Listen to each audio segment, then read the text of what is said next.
I'd like to welcome everyone to our Planning Commission meeting tonight on July 9th at 6 p.m. We'll begin with the Pledge of Allegiance, and Commissioner Scott will lead us in that.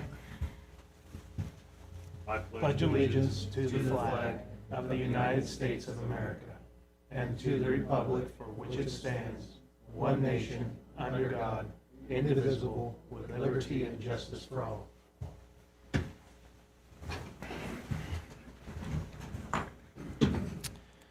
Agenda item number 3 is an opportunity for any public comment. So we're opening up at this time for any comment from the public.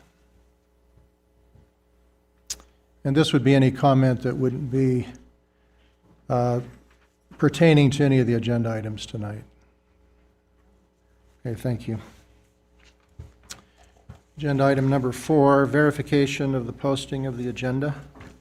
The agenda was posted on July 2nd between the hours of 8:30 a.m. and 5 p.m. at all the locations listed on the agenda in accordance with NRS 241 and Churchill County Code. Thank you. Agenda item number 5, consideration and possible action, approval of agenda as submitted or revised.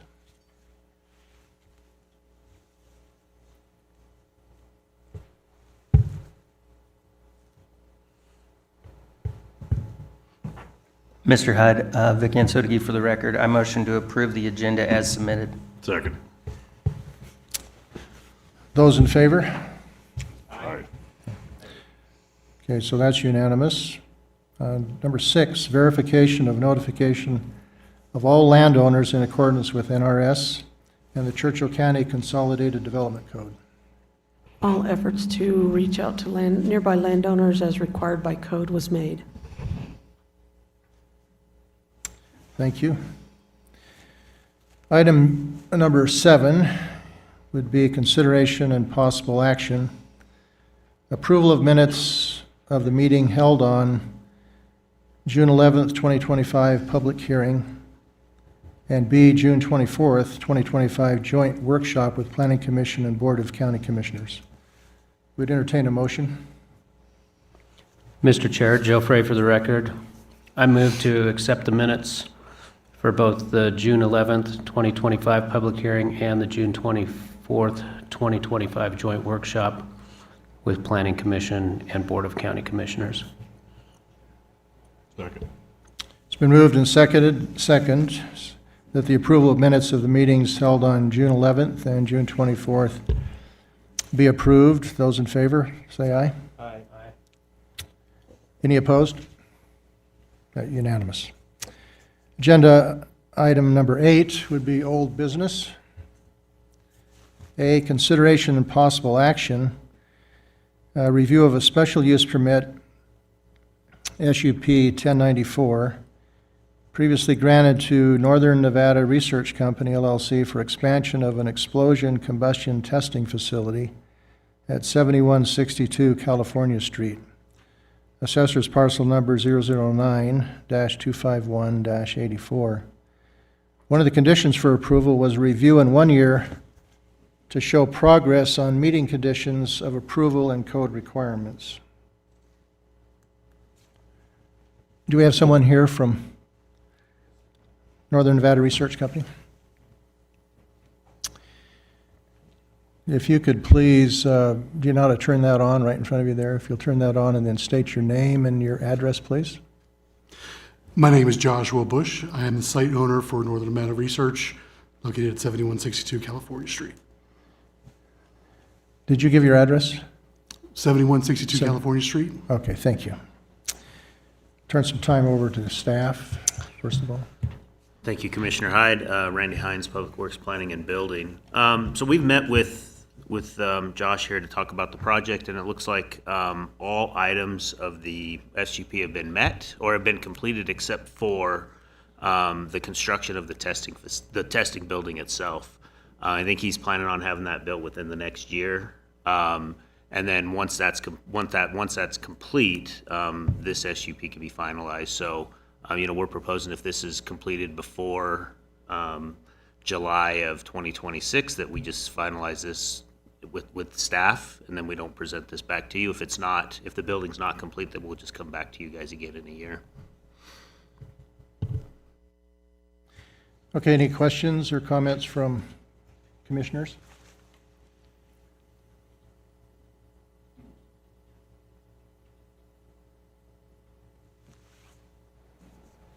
The building construction, they have a building permit and all that for that, Randy? Go ahead. So we have received a grading permit. The grading is complete. We will be submitting for the building permit shortly. Okay. So that'll be reviewed I mean, it's an explosion testing building, right? So it's engineered, and it's gonna Correct, be yes, sir. reviewed by the building department and all that. Okay, thanks. Yeah, we'll probably be sending that out to WC3 for third-party review, so. And I didn't give you an opportunity to add what Director Randy Hines said. Is there anything else you'd like to add to what he said? No, sir, I think we covered it fairly well. Many of the outlying issues have all been addressed per the prior meeting, and we are moving forward with construction. And we should be completed hopefully by Q4 of this year, actually. Thank you. Just to follow up, we did meet with him earlier this week. They are planning on proposing another SUP to construct another building that's going to run in conjunction with this one, so he can give you an update on that one as well if you'd prefer. Yes, we would like to apply for a second small special use permit specifically for a small outdoor facility to replace one of our testing arenas. Some of the work we do is somewhat dependent on inclement weather, and getting that indoors would be greatly helpful. Thank you. Commissioners? Joe Frey for the record. Question for the planning department, would it be easier for you guys if we renew this SUP with the exception of if that building is complete in 1 year, or we do not renew the review of the SUP unless the building is not complete? Or does it matter? You just want to recommend that you do renew the SUP and then just do not require it to be brought back, that it could be handled by staff if all conditions are met.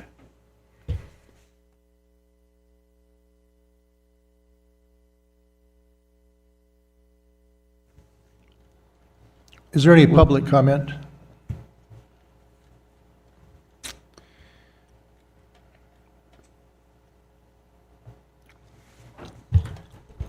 With that in mind, I could create a motion if you're ready.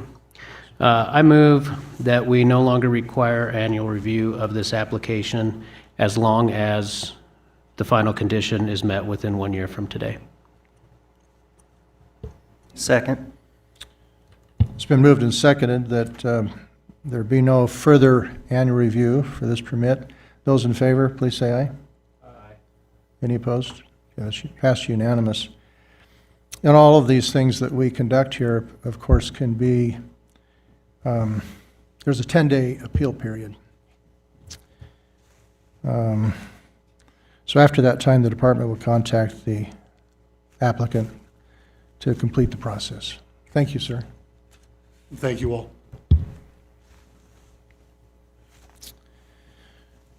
Now we'll move to old business B, consideration and possible action, review of a special use permit SUP 1103, previously granted to Nevada Energy for Phase 1 of the Sierra Solar Renewable Energy Facility on Sage Hen Creek Road.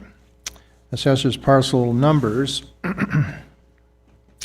004-331-01, 004-331-11, 004-351-02, 004-351-03, 004-351-04, and 004-351-05, 004-351-07, 004-351-08, 004-351-09, 004-351-10, and 004-351-11, 004-351-14, 004-351-15, 004-351-16,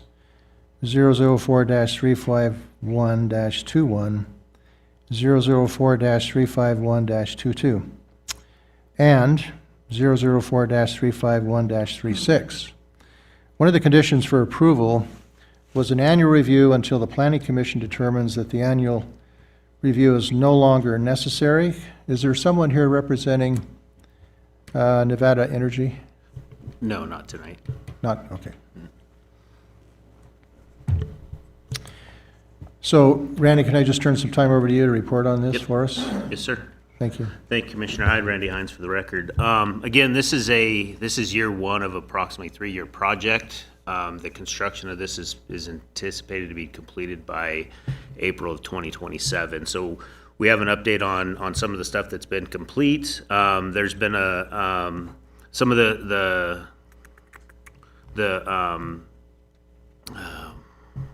some of the permits that have been obtained have been the surface area disturbance permit and also their SWIP.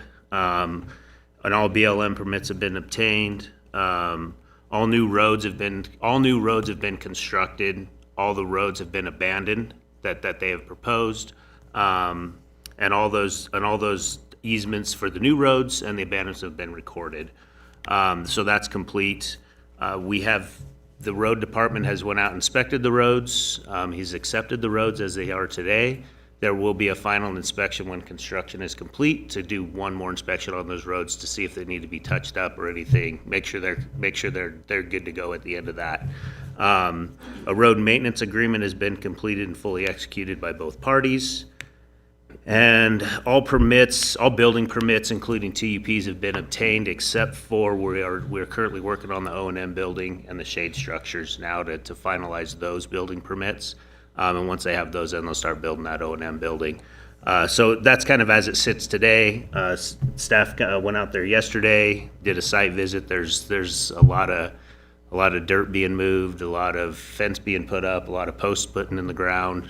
So it's a pretty busy site as it sits today. But again, they're on year one of 3-year project. So this one we'll go back in a review in one more year, just kind of see the progress where they're at.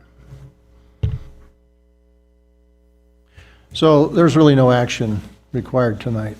Okay, there's just an update on a Yeah, I mean, three-year SUP? Correct. I mean, Okay. they're still working on the project and finalizing the SUP, all the requirements of the SUP, so it's more of an update. Okay. Thank you, Director Hines. Okay, now we'll move into new business, 9A, consideration and possible action. This is reference to a home business special use permit application, SUP 25-18, filed by Joshua and Carolyn Bolt for Claus Nail Studio. The property is located at 240 Clover Drive, assessor's parcel number 006-751-27, consisting of 5 acres in the A5 zoning district. The applicants propose to establish a nail studio operated between 8 a.m. and 10 p.m. 1 employee and customer visits on appointment. Do we have someone here for the Claus Nail Studios?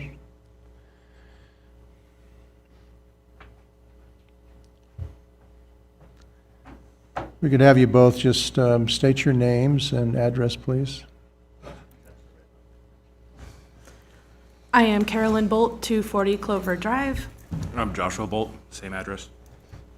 Thank you. So this time we'll turn some time over to Director Hines or Planner Dean Patterson. Thank you, Mr. Chair. Dean Patterson, Public Works and Planning and Building for the record. The applicant is requesting a special use permit for a home-based business for a nail salon. There's 4 exceptions that are being requested from the normal home business rules that require approval in an SUP.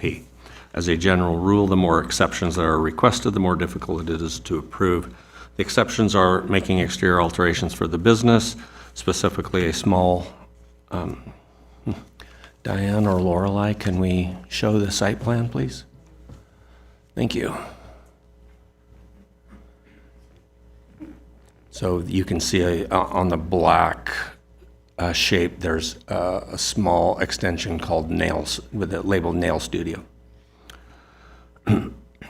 So specifically, a small building is proposed for the salon that will eventually be part of a large shop building, and it was proposed to have an ADA restroom. A sign for the business, specifically a 12-inch round sign on the wall.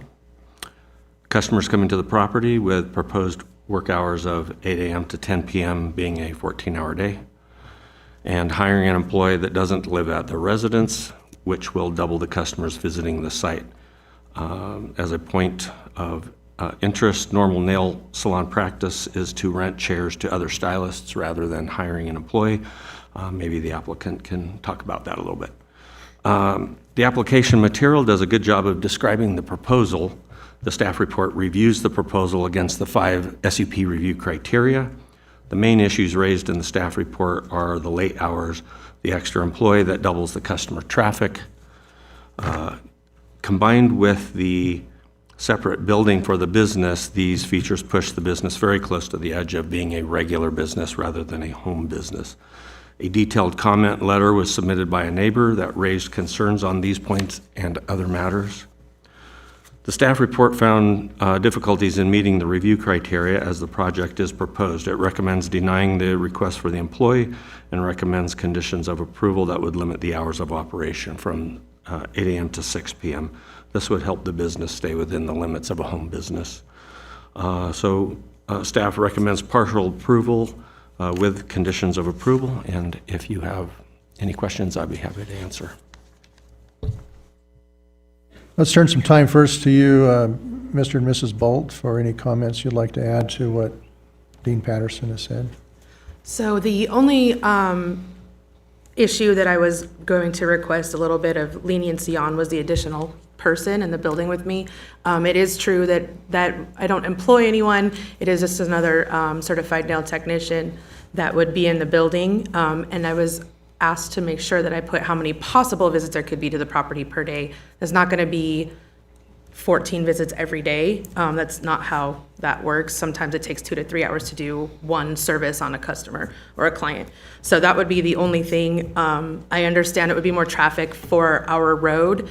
I live on that road. We get a lot of traffic. Right behind us is traffic from the dairy consistently, and then we're not even a quarter mile from the highway.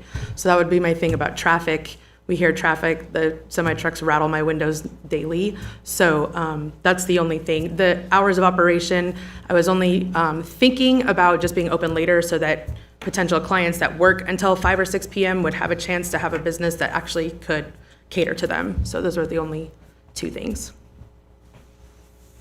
Okay, thank you. Planning commissioners, questions, comments?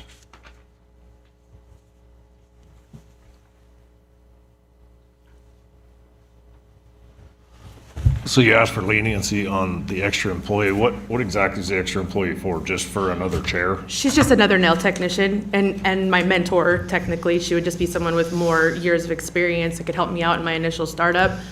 Whether or not I decide to rent out that chair after she retires in a couple years is yet to be discussed with my husband, so. And then your hours of operation, 10 o'clock's pretty late.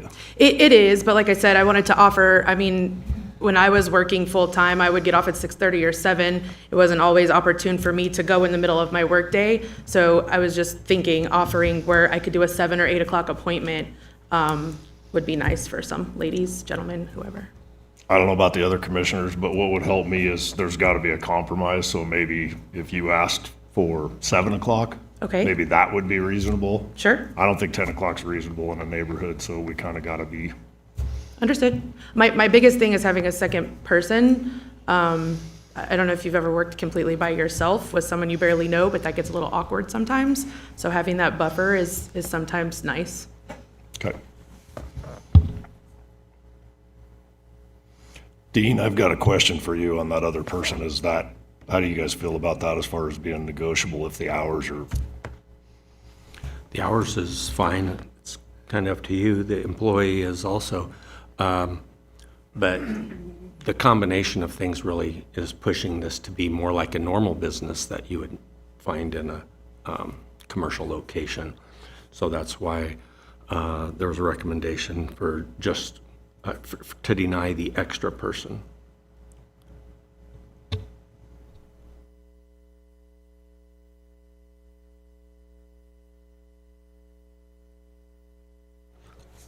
A question I have that might seem a little bit off topic, but what are your guys' plans for the future shop? So my husband can park his motorcycles comfortably. Okay, thank you.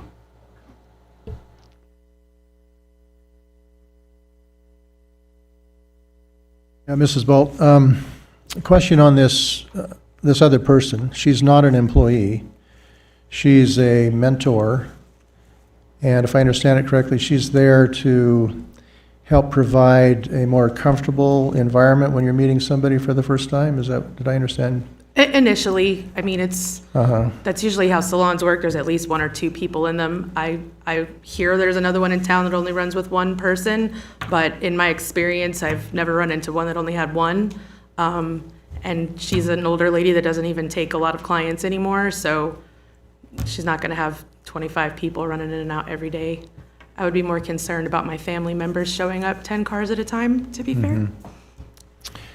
Yeah, it's been our practice so far that in home business applications, we've only had that one person work there. There, as planner Dean Patterson's indicated, that when you start adding more than just you, then it starts to look and feel like a commercial business. Okay. So that's kind of where we're, if I could say that there's a little bit of a roadblock right now, we need to kind of think of ways, as Commissioner Scott Nelson said, to make some compromises. Okay. So he's recommended the timing of that. But you might consider, is this something you can do without another person? If we stuck to the 8 to 6 p.m. time frame, would it be easier to accommodate a second person if they were to stay out by 5? Well, I'll let some commissioners comment on that, but that's a good question. I've got a question, Joe Frey, for the record. So would your intention with this other person be to sort of have you get to a certain point, maybe you build up your clientele to where you're comfortable with everybody, and then maybe this other person fades off into the sunset and it is just you at that point, once you kind of have some clientele established? Basically, yes. Okay, and where I was kind of leading with that is, I don't know how we can propose something like that, but I think it gives a good opportunity to get a business started and get up and rolling, but then I feel like we need to phase into something so that it doesn't become something that's 2 people, then at some point it's 3 people, but going the other direction for the most part. Those are kind of my thoughts. If it helps, I know for sure she's planning to retire within the next 2 years. And her goal was to slide some of those clients over to me at some point so that they know where they're going. They have already someone that they trust. And I like, the thought of having more than one other body in the building. It's not a big building, so that's never going to be an issue. I don't want to do hair. I have no intention on doing classes, as this already suggests. I don't want to do any of that. I just want to sit in there and make pretty hands, feet, and go to bed at night. Well, I think Commissioner Frey has thrown out something that is a compromise. It'd probably be more comfortable for this body to look at a 1 year, because most SUPs come up for review in 1 year, where we were to offer you that possibility of having an extra hand there for 1 year max. But I'm going to turn that back to the commissioners here for their comments. Yeah, Vic and Sodegi for the record, Mr. Chair. Is that something the county would be all right with, a review after 1 year? Let her have this mentor/employee for a year and then go from there? So the condition that would limit the extra employee would be in 1C, And so it says the requested extra employees denied, no outside employees are allowed unless, besides persons residing in the home. If that was your intention, you would change that to be something more like the requested employees denied, except that for the first year, or fill in the blank, the planning commission authorizes one extra employee or something like that. And if you wanted to extend it for the second year, you could put something like that in there too. And Commissioner Frey, you asked how you might do this. Dean kind of gave one method. The issue with having the employee is related to the impacts that having additional employees would have on the neighborhood by potentially having significantly more customers, additional traffic, and things like that. Potential solution is you could put a limit on the number of customers per day.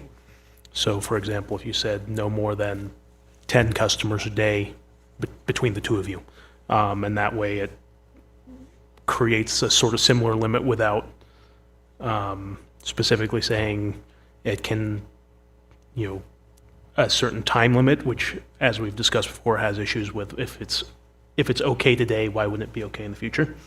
And then a similar potential is you could limit to a specific person, which is what we've done before with the business owner and, say, potentially one other person. Anyway, if there's the numbers, I think I best leave to the planning department in terms of guidance as to how many customers are being allowed and consistent with neighborhoods in other circumstances. But that would be my advice, instead of creating a time limit period to address more of the impact directly.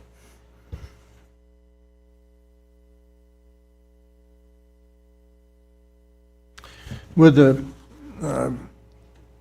senior planner or director, you have any ideas on, actually I had one question I wanted to ask first, and that would be to Mrs. Bolt. How many customers a day would allow you to be profitable, I guess, for this new startup? Depending on the service, 5 or 6 for myself. But also you have to remember some services are much shorter, so that could also become an issue. If I only have a 30-minute regular manicure, it's a lot different than a 2-hour extensions with nail art. All of these terms, I apologize. Okay. Well, with that in mind, I just want to turn it back to Dean Patterson. If there's a certain number that you're thinking of that would be in compliance with what our council has just talked about, home business in that area, that neighborhood. 10 seems reasonable, but I don't know if there's some magic number that. I was looking for a magic number. I'd like, go ahead. Did somebody else have a comment? Mr. Chair, Scott Nelson for the record. I'm just going to make a suggestion. 8 to 6:30, 9 employees per a day. You mean 9 customers? 9 customers per day, which takes it down substantially from what was on here. And if that works for you and the rest of the planning commission, that would be my suggestion. That seems like a pretty fair compromise to me. Yeah, Mr. Nelson, just a question. Would you also require that second person by name? Yes. Okay. So we'd be naming that person. It wouldn't be filled by somebody else, but this person that you have in mind right now would be the one that we would name as the other qualified individual to be there with you. You have a problem with that? I don't have a problem with that, but is there a way to just name it without naming it in the building? Do I have to name it publicly? Because I'm not sure she's ready to tell her salon. This is a clandestine operation? I mean, Okay. Joe, correct me if I'm wrong, but can she put that on the application, just keep that between her and Dean? That doesn't need to be said right now, does it? Yeah, that's fine. okay. And Joe Frey for the record. I personally, I love the idea of limiting the amount of clients per day. I think that kind of makes an easy number that, I mean, obviously, you can't have 5 people working in there as employees and be limited to 10 clients in a day. It just would be physically impossible. So I feel like that kind of is an easy way to accomplish everything. Looking at the positioning of where the house and the future shop are, I mean, to have an extra 15 vehicles drive down that road a day, I don't think would be any big deal. So if you thought that 9 was a good number, I'd even go with 10 just because it's an even number. We're But talking 10 total, as in 5 for each of us? Or 10? Okay.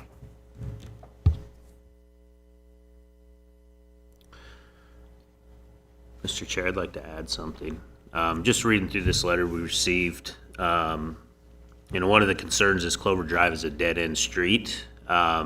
As such, access to reach and leave any property on the street is limited to the west end of the street adjacent to Schurz Highway. The lady that sent this in noted that her property is the first on the north side of the Clover Drive. That property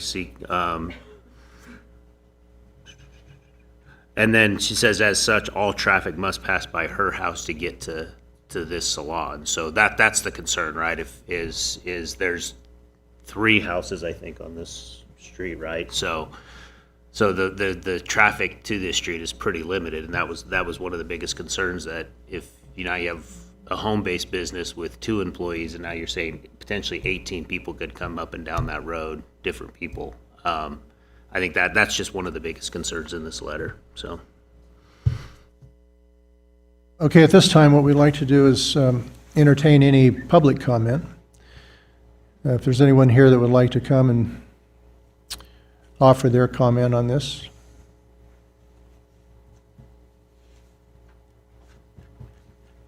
Or if not, we'll entertain a motion. Mr. Chair, Joe Frey for the record. Based on the information provided in the application, in the staff report, and heard tonight, I move that the findings have been met for conformance with criteria found in CCC 16.08.080, subsection H, and therefore partially approve the application for special use permit submitted by Carolyn Bolt for a home business nail services at 240 Clover Drive, APN 006-751-27. This approval is subject to the conditions as listed in the staff report, except for item number 1C and amending item 1D to read between the hours of 8 a.m. and 7 p.m. And also to be limited to 10 clients per day. 10 clients per day per chair, Total. so 5 per chair? I do not care where they are, how they are, or what they look like, just 10 total.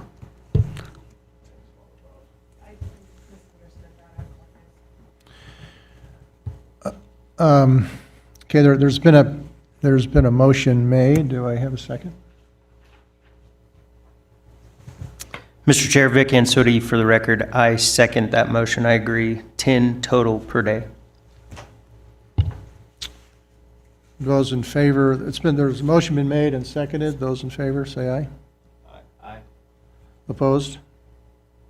Are you okay with that? Because that's not exactly what we talked about. I feel like 10 for 2 nail technicians a day we're going home by 1 o'clock. So my understanding was what Mr. Nelson had said, up to 9 a day, which is a lot. 7 is actually about all we would probably be able to fit. So with a total of 14 a day, if that would be permissible, even maybe up to 12 sometimes, depending on the service, like I suggested.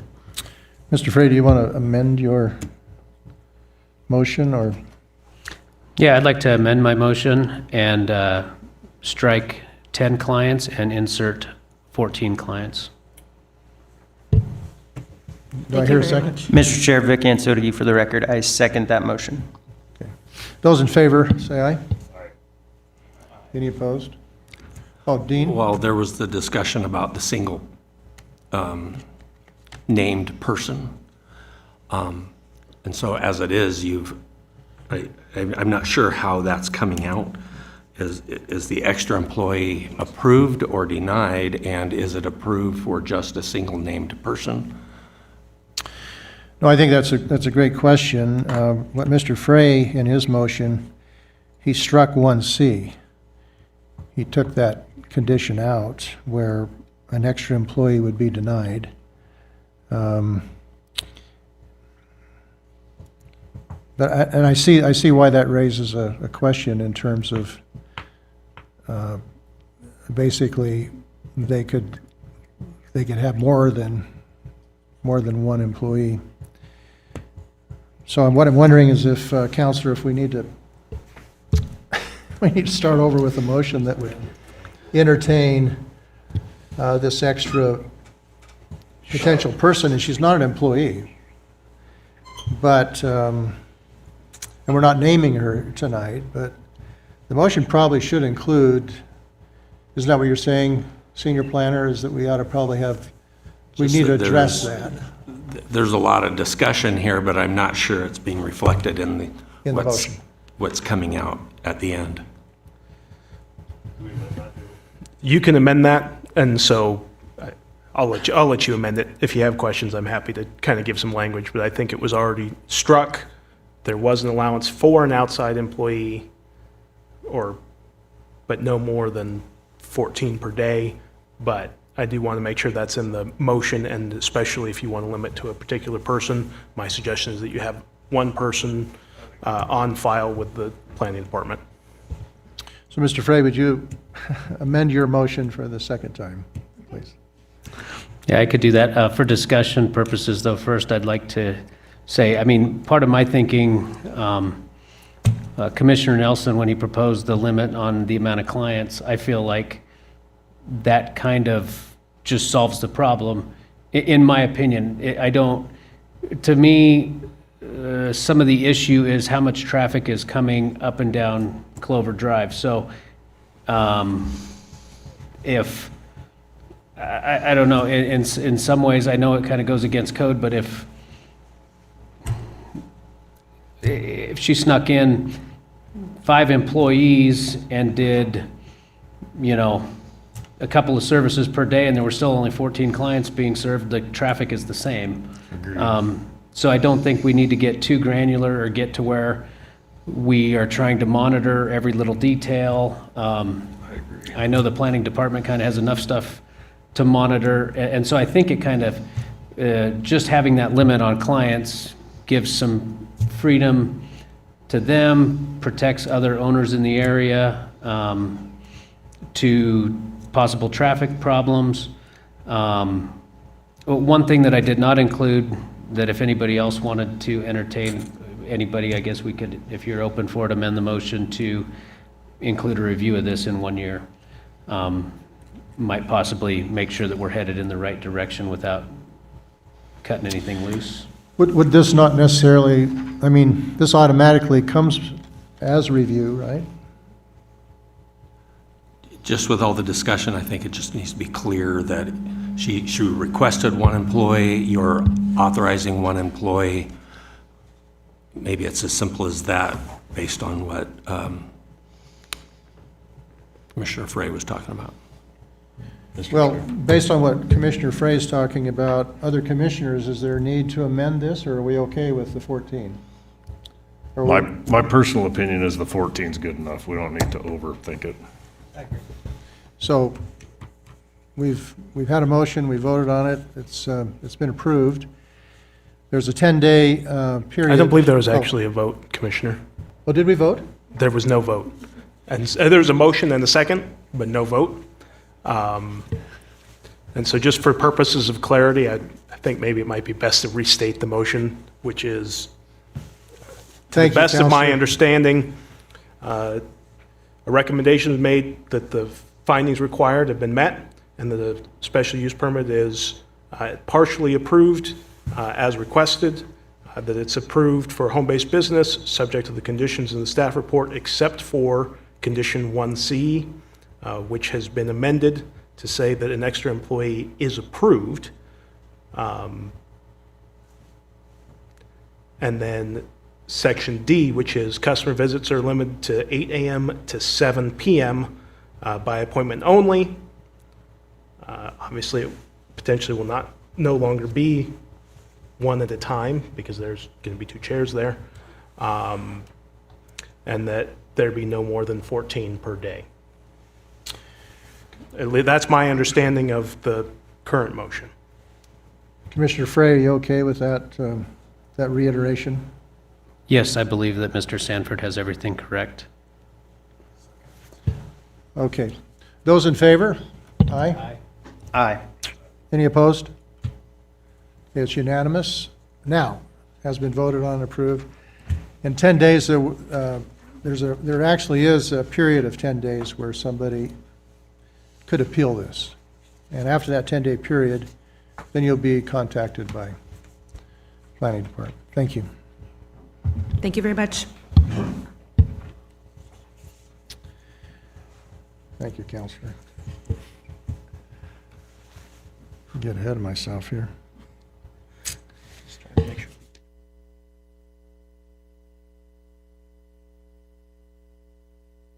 New business B, consideration and possible action, a home business special use permit application, SUP 25-19, filed by Taggart Garland for Stampede Rentals.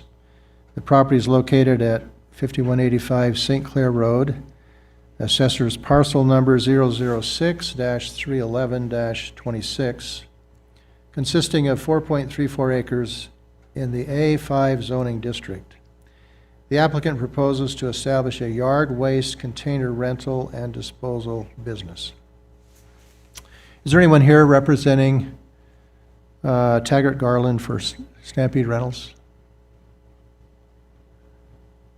Thank you, sir. If you'll hit the red button, give your name and address, please. Taggart Garland, 4185 St. Clair Road. Thank you. Is this Planner Dean Patterson or Director Randy Hines? Okay, we'll hear from Dean Patterson. Thank you. Thank you, Dean Patterson, Public Works and Planning, for the record. So the applicant is requesting a special use permit for a home-based business, being a waste container rental and pickup business. There will be 2 containers on the property, a 6-yard dumpster and a 15-yard dumpster. He will drop off the container at the customer's residences for them to fill, and then he'll pick up the container in the evenings or during weekends and dump it at the transfer station, or I suppose it might be the landfill. There was some discussion to point out that the transfer station and landfill have limited hours, so the ability to do it after work, so to speak, after hours, is going to be limited, and the landfill, I understand, is closed on weekends, so perhaps Mr. Taggart can talk about those aspects. The proposed business is requesting a special use permit because the containers will have business signage stickers on them and the use of additional equipment or vehicles for the business. Both of those need special use permit approval. Notices were sent and 3 public comments were received opposing the home business based on its incompatibility with the neighborhood. Specific concerns included garbage odors and pests, noise from unloading containers, views of the containers, the waste collection business, a comment that the waste collection business should be in an industrial area, not in a residential and farming neighborhood where it has the potential to devalue property. The staff report reviews the 5 SUP approval criteria. Major concerns were similar to the issues raised by the comment letters. It found difficulties in meeting the review criteria as proposed. It recommends limits on the containers to minimize potential issues, and these include only the proposed containers can be used for the business, as in not more or not bigger ones. Hauling household garbage and liquid waste are not allowed. Containers can only be on the site when empty.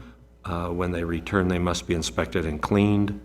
Waste containers cannot be stored in front of the buildings on the property, and sticker signage is limited to a total of 10 square feet, which is the home business signage law. And so that means the applicant should choose the size and numbers of the signage stickers carefully.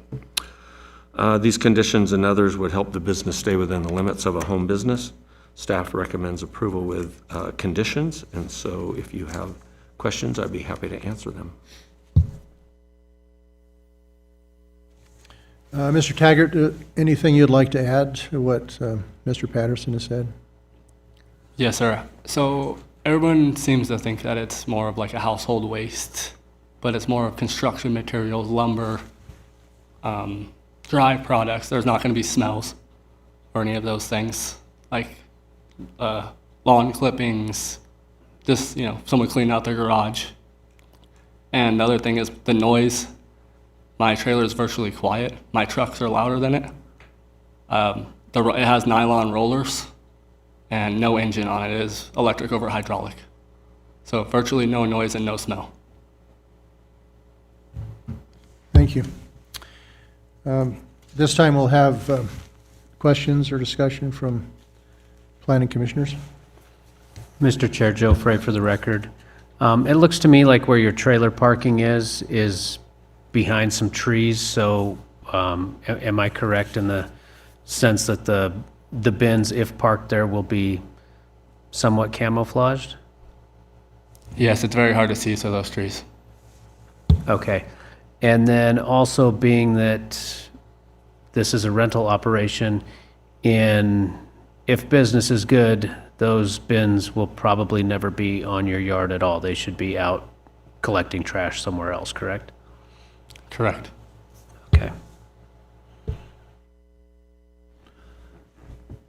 Dean Patterson for the record. Just to clarify about the trees, I mean, they obviously look very bushy along the road, but they're trees with trunks, and so when you're driving down the road, you look between the trunks and you can still see the buildings and other things in the yard.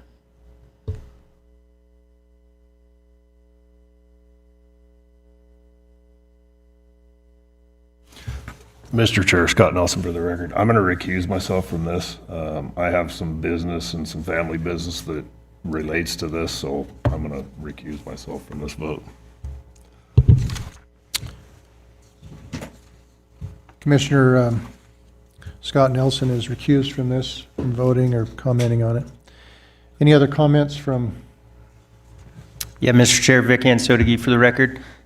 Sir, so one of the conditions is that the county asks the containers may not be stored in front of the buildings on the property. Maybe, Dean, you could clarify that. Is that the expected location there behind the trees? Is that what you guys are considering in front of the buildings?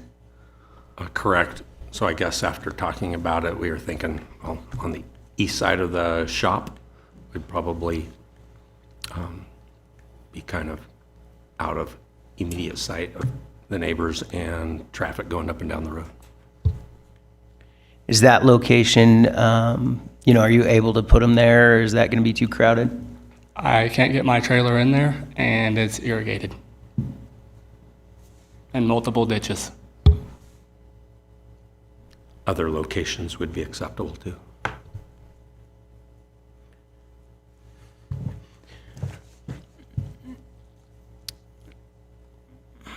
So you understand the problem, right? Like, as far as signage and as far as, because another one of the conditions is that tonal signage for the containers is limited to 10 square feet. No signage is authorized for the property itself. You would need to be in compliance, you would need to put those containers anywhere else on your property. Do you have another location? I mean, I'm looking at it, I see a lot of trees in the way. I feel like that's the only spot as well. Yeah, that's the worst thing, because my shop and my house is basically against the back of the property. So I can put it next to the house on either side, or the shop either side, or in front. I don't really have a way to hide them technically. Okay, and then my last question, sir. Another recommended condition is that the containers will be empty when they return to the site, and that they must be inspected and cleaned of residue.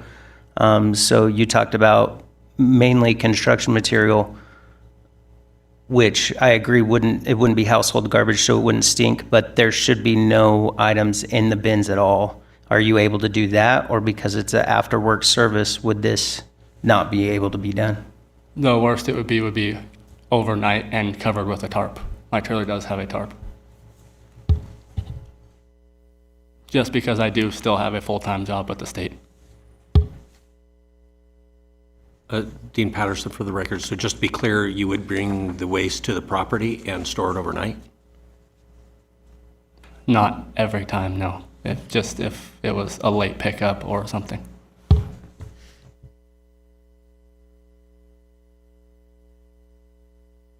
And Mr. Taggart, just for clarification, yeah, I think the planning department was thinking that you wouldn't store anything, any kind of waste there overnight. But what you're saying is from time to time, you would have a trailer full of building materials and you would cover that with a tarp.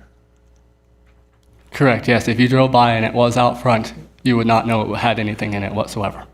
It will be loaded below the top of the bin and tarped. Thank you.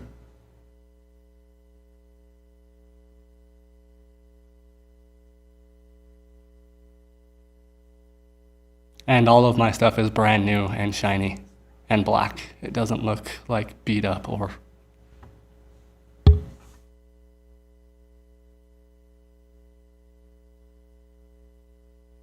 I guess just one other comment I'll throw out. Is there a possibility of, if that's the only place he can park the trailers, is there a possibility of some kind of screening that we would require? Because what you're saying is that you're going to see that between the trunk of trees, so is there any type of screening that would be, palatable and acceptable? If you decided screening was needed, then you could do that. I don't have any specific suggestions. Okay. At this time, we want to open it up for, unless the commissioners have any more questions, and they may have after public comment. First of all, Mr. Taggart, is there anything else you want to say? Okay. No, sir. Okay. And you'll have an opportunity after public comment. But at this time, we want to open it up for any of you who are interested to make comments on this application, to please come forward. And when you come up, would you please go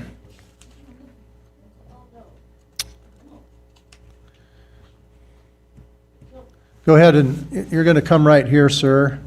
There's a podium, and there's a red button that you'll push and state your name. And this happens quite often, so don't feel bad about it. Need to glue that thing down. This this keeps happens. happening every Yes, time we this use happens this, a lot. and it keeps falling off, so let's switch it for a different one here. There you go. This one will get knocked off all the time. One rule of etiquette that I'd like to say for all the public here tonight, when you're making comments, please direct your comments to us, commissioners, and we invite you not to look at the applicant while you're making your comments. Look at us and make your comments. That's mine. And so state your name and address, please. Okay, my name is Jim Curran. I live at 4170 St. Clair Road, Fallon. I've been an owner of that property for 55 years. During this period, I've received several notices for different permits that people or neighbors have applied for. I've never had a problem with any of these. I've never commented. This is an exception to that case. I can see some problems. This property, or this proposed storage, these containers, is directly across the street from my house. I do have concerns about trash storage containers devaluating property values in the area. I understand it's mainly construction equipment, but that is what is said now, but all of a sudden there's garbage. There could be an odor problem. The one concern I do have, I did submit a written comment, is I just have trouble accepting an outside storage of garbage containers being under a special home business. Now, again, I totally support home businesses, but I look at those as bakeries, crafts, not garbage containers. Now, I realize the application is for a limited number, but I don't know how there could be, if this business is successful, why next month it's not 8 containers and then 16 and 32. We end up with a regular storage area like you see out here on the highway. I don't believe the county does have that kind of enforcement capability to keep track of all these.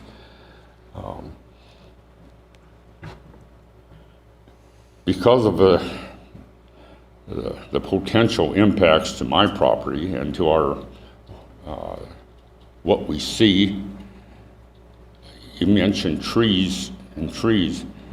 Those trees only have leaves during the summer. The rest of 9 months or 8 months, it's wide open there. And I don't think that's a legitimate way to try to camouflage garbage containers. So with that, I would strongly recommend that the Planning Commission deny this permit as submitted. Thank you, sir.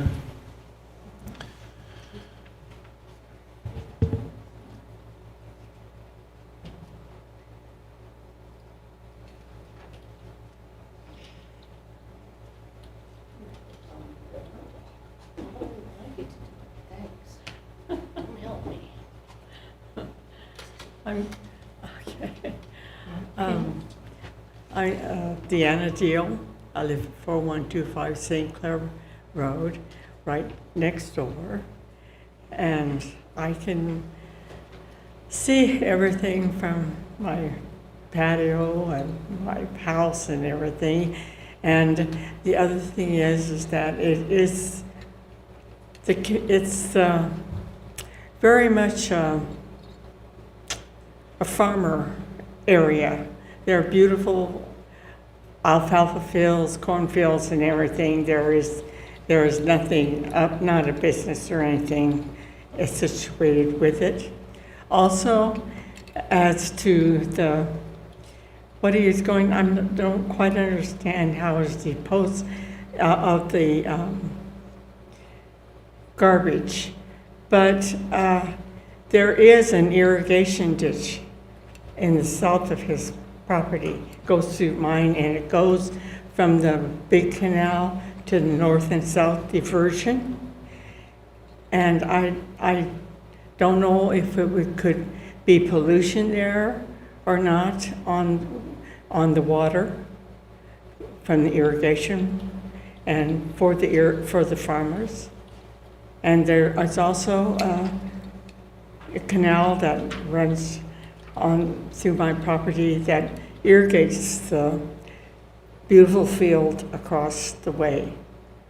So those are my biggest concerns. It just is not a place for business. It's just real country and farmers. Anyone to say? Well, you should just let them know that the east side of his shop is literally the west side of your bedroom window. Oh, that's right. I mean, all the bedrooms. And so Yes. even if it's further up front with the trees, it's still, that east property line is exactly where our bedrooms are. Right. What, anything? This is my daughter. It's okay. And as my mother did state, I think we thought that the containers were going to be on either the west side or the south side. Excuse of me, the I'm property. sorry, but would you state your name and address also? My name is Erin Knowles, and I also live at 4125 St. Clair Road. Okay, thank you. You can go ahead and make your statement there. You're with this is your mother? Yes, this Okay. is my, and like I said, the big thing is, we were kind of expecting it, best case scenario, I guess, to be on, either the south side or the west side of his property, because there is a dirt road there, but only people that live on that dirt road drive there. So being on the east side of the property is definitely, a greater effect to us. And well, I wondered about the traffic too. Is rentals, will people be coming back and No. forth, or? They did say earlier he would deliver. Oh. He delivers the containers. So that's at least one good thing. Thank you for listening. Thank you for your comment. Good to see you, Mrs. Beal. Any other comments, please?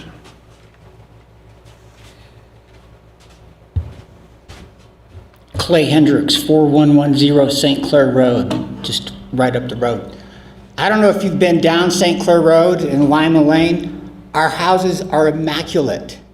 I spend a lot of time making sure there's no weeds, there's no stuff on my property. A lot of time. All my neighbors, all those letters that you received, they do the exact same thing. You don't see tumbleweed garbage disposal working out of my place, right? No, they have a business. They have a location where they conduct, and I'm very intimately involved with the owner of that business. We don't do that. What is actually going on here is we have an individual that does not fit into the zoning classification that we want, so we're disguising our zoning reclassification as we want to put 2 storage containers on our property to fit within the A5 zone. This is not what this is. This is really an application for a rezone, for a light industrial. And I know a lot about the trash hauling business because I represented the independent haulers in Vegas for a long time. And to just listen to what's being said here is a little bit of naivete of what the business actually is. The one thing that I know from representing them and being involved with Tumbleweed, you have no control whatsoever of what goes inside the containers. No control whatsoever. All you do is you take your container to the construction site, and who's ever there puts their stuff in it, you pick it up, you take it off, you haul it off. Dumps closed, transfer stations closed, where do you go? You go to his house, you drop it. So the marginal cost of the business, he's got the truck and the trailer, so the only marginal cost is extra dumpers. Extra dump, how long before he has 6, 7 of these things? And now he's got 2 at a time there. He's got trucks coming in and out all the time right next door to my house. I have over $1 million place. I put a lot of money into my place. For him to be able to operate a trash yard, if you go to Alamo and you go look at the dump yard there, the dump there, why did that dump get started in Alamo, Nevada? Because of the construction haulers. It costs a lot of money to dump. It costs a lot of money to handle trash. And the first thing they got to try to do is how do we manage our trash? Can we get recyclables out? Okay, well now do they have a MRF? You know, we're opening the door to a lot of questions right here. I don't want to be part of them, but I will guarantee you this, okay? I will be his biggest watchdog if you pass this. I will pay attention to everything that goes on over there. Nothing is going to get by me, and you will hear from me on a regular basis, every one of you, and I know you. This business is a rezone. It is not an A5 use to put 2 storage containers on the property. And I can't even believe that we're entertaining this. We have a ton of traffic that goes down St. Clair Road every day. You want to go down there? You want to watch some corn haulers? Excuse me, Mr. Hendricks, your time's up. I didn't say this in the beginning, but you have 3 minutes. Yeah, I didn't know I was limited by time. And I'm so- sorry about that, but I think you made a really good Yeah. point. If I would have known I was limited by time, I would have managed my time appropriately. Sorry But I about didn't. that. That's my fault. So we're good. Thank you.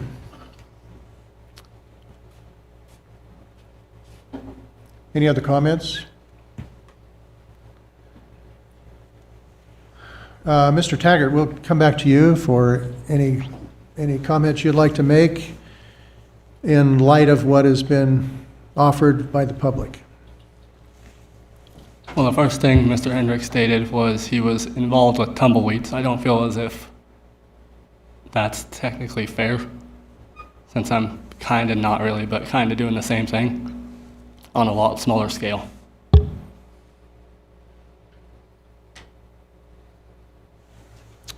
This time, we'll open it up for discussion from the commissioners. Joe Frey for the record. One question I have for Mr. Taggart. I see it would be for one 6-yard and one 15-yard dumpster. What are the dimensions on those? Approximate is fine. I'm just trying to get an idea in my head. The 15 is 14 by 4, and I believe the 6 is 14 by 2. Thank you.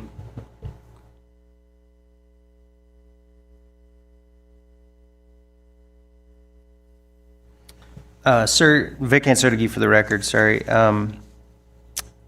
Mr. Garland, they have set some very strict recommended conditions, and I think they are all very appropriate if you are going to conduct a business like this. Have you read over the recommended conditions from the county?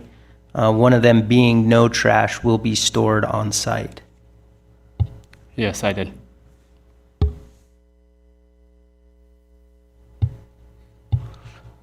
Joe Frey for the record. One topic that Mr. Hendricks brought up that I think is very valid is there could be potential with even the way things are worded by the staff's recommendations, that there could be 2 containers there conceivably at any time, but they could sort of be leapfrogged.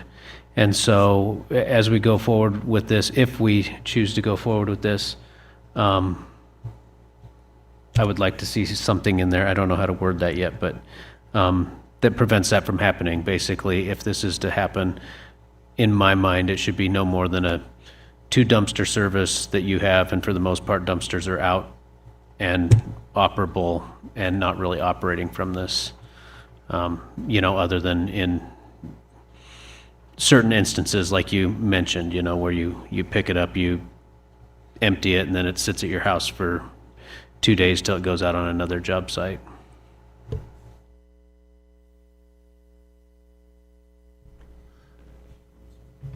Commissioner Hyde, I think I can answer that. So again, the application was for the 2 dumpsters and the 2 dumpsters only, and that condition B limits it to those two dumpsters only, the 6-yard and the 15-yard. So there's no additional dumpsters can be on site. The condition limits it to those 2 dumpsters. So at the most, there'd be a 6-yard dumpster and a 15-yard dumpster on the property.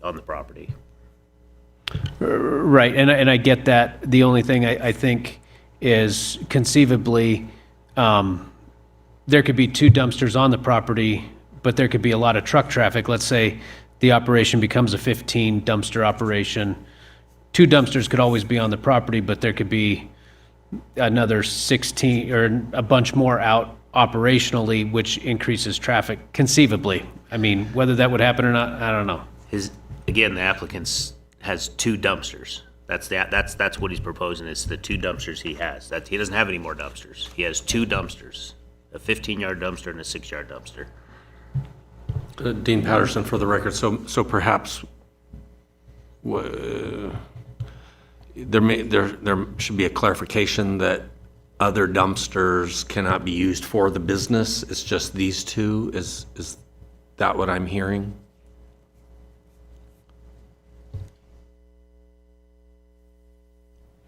I guess that way you wouldn't have 2 on site, but 10 out in the community, and maybe they do the musical chairs, but... Exactly, and I think the point that Mr. Hendricks was making is that conceivably, even with the language here, it could become a traffic issue, not necessarily seeing more dumpsters on site, but it would be a traffic issue with, a rotation in the future. Okay.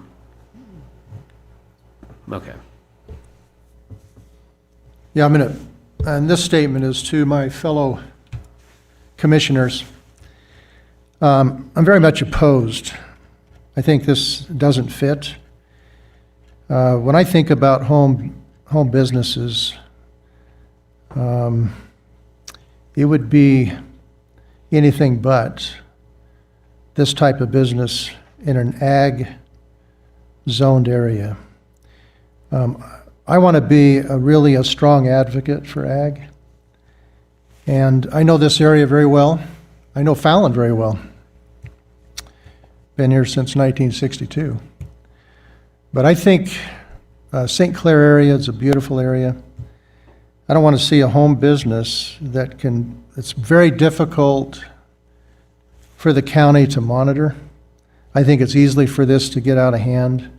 When we talk about people put whatever they want in a dumpster at a construction site, having been a general contractor and developer for many, many years, I can tell you what ends up in those dumpsters, whatever. I mean, for you to say that, for anybody to claim that there would never be anything thrown in there that would be odorous is also a stretch from the truth. And the applicant has indicated that he'd like to store some of this material on site because of timing, because you have a full-time job. I'm just saying it's very difficult to manage and to monitor. And so I know I'm acting as a chairman here today, but I'm just saying to my colleagues that I'm not I will vote against this. I'm not going to approve it. So we'll open that up for more discussion here, and then we'll ask for a motion. One other comment I wanted to make was,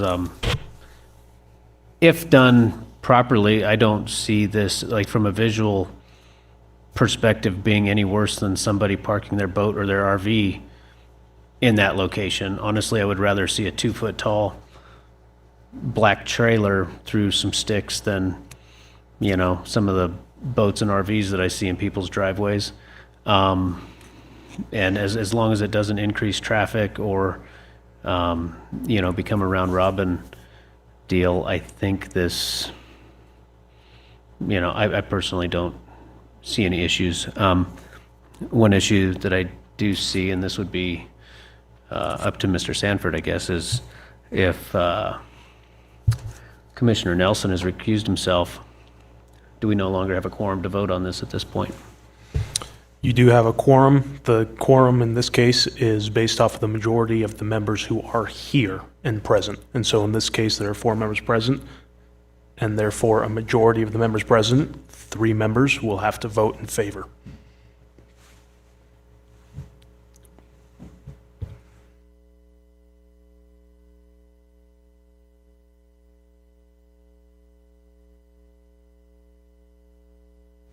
At this time, I'd like to entertain a motion.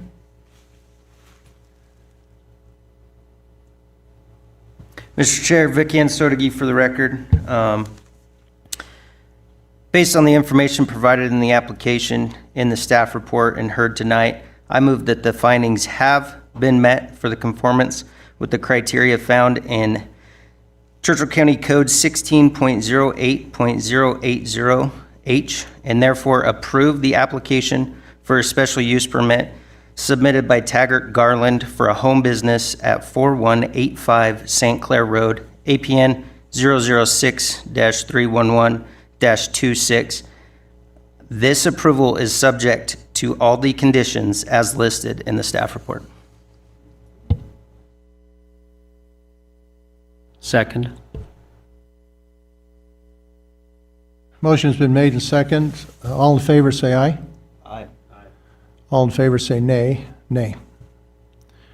So we don't have a majority tonight. And You do not have a majority tonight to grant an approval. So the approval for the application has been denied. You have 10 days where you can appeal. Anyone can appeal for 10 days, and after that 10-day period, then the planning department can get a hold of you. Thank you.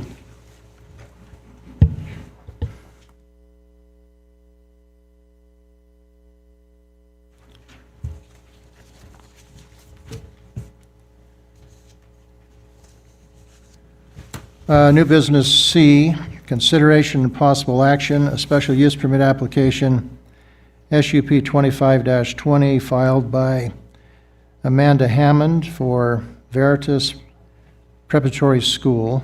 The property is located at 665 Sheckler Road. Assessor's parcel number 006-191-22, consisting of 5 acres in the A5 zoning district. The applicant proposes an expansion of the existing school using modular classrooms. Anyone here representing Veritas? Thank you. Mr. Chair, Vic Ansotigi for the record. Before they start, I would need to recuse myself from this one. Okay, Mr. Ansotigi is recused from making comments or voting on this application. Would you please state your name and address, please? Amanda Hammond, 1704 Allen Road. David Ernst, 5405 Vinewood. Thank you.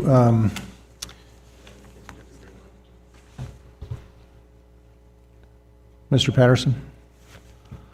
Thank you, Dean Patterson, Public Works and Planning, for the record. So the Veritas Preparatory School currently operates under a special use permit for an education facility serving grades K through 4, correct me, Ammon, K through 8. Kinder 4 through, that was confusing for me, so thank you for clarifying. They're now requesting a special use permit to add 3 modular buildings as expansion at the Grace Bible Church site. Each unit will have 2 classrooms each and would be in the same approximate location as the Logos School had with their modular buildings when it was located at the site. It was 2 or 3 years ago. Note that in subsequent conversations, the modular units may not be usable and the buildings might use standard construction. And Ms. Hammond can talk some more about that shortly. The application materials have a detailed description of the expansion, including information regarding current short-term and maximum school size with the new structures. Adding the 3 modular buildings will accommodate an unlikely maximum of 190 students, which corresponds to 113 families. So presumably multiple children with a family attending school. No change will be needed for the existing parking lot, power, septic, and well facilities. Notices were sent regarding the proposal and no comments were received. This does include NDOT, since Sheckler Road was a state highway. The staff report reviews the SUP approval criteria. No issues were identified, mainly because the previous school of roughly the same size has operated on the site in the past. Staff recommends approval with conditions of approval. Happy to answer questions. Ms. Hammond or Mr. Ernst, any comments? No, I don't think so. Okay, thank you. Commissioners?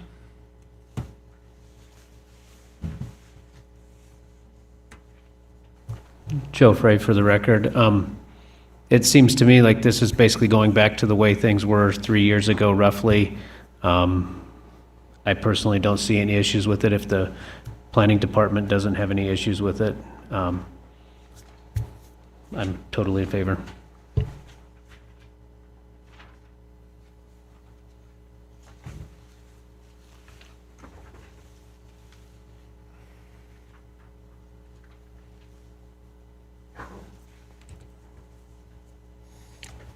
Mr. Chair. Yes. Do we have any public comments that got mailed in or anything, Dean? There were no public comments, and we did reach out to NDOT, but they did not send a comment in. Thank you. We could open it up right now to any public comments on this application. If there's someone interested in making comment, please come forward. Only question I have, it seems like, as what Commissioner Frey said, it's exactly what was there before, 3 years ago. Is there anything that we should be apprised of as commissioners that is different? The orientation. The orientation. The orientation is now 90 degrees rotated Okay. amongst one thing. Or no, no, we're back to the, Back to the We're back original to the Yeah, orientation. because we We couldn't come get back to those the- modulars, we're going back to just building Uh-huh. two 27 by 60 stick-built buildings running west-east. So it's pretty much the exact same thing as what was there previously. And the capacity to serve is the same. Yeah, so we have a cap of 20 students per class. Okay. So, I mean, that's the maximum number that I put in the application. I don't foresee that we get there, I don't know if ever. But that's the max capacity we could have. Okay. Thank you. There's no further comment, then we can entertain a motion. Mr. Chair, Scott Nelson for the record. Based on the information provided in the application and the staff report and heard tonight, I move that the findings have been met for conformance with the criteria found in Churchill County Code 16.08.080H, and therefore approve the application for a special use permit for expansion of an educational facility submitted by Veritas Preparatory School at 665 Scheckler Road, APN 006-19122. This approval is subject to conditions as listed in the staff report.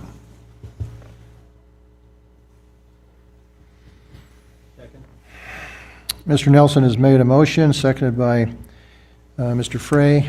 All in favor, aye? Aye. Aye. Any opposed? So that's passed unanimously, thank you. And again, there's a 10-day period where there can be an appeal.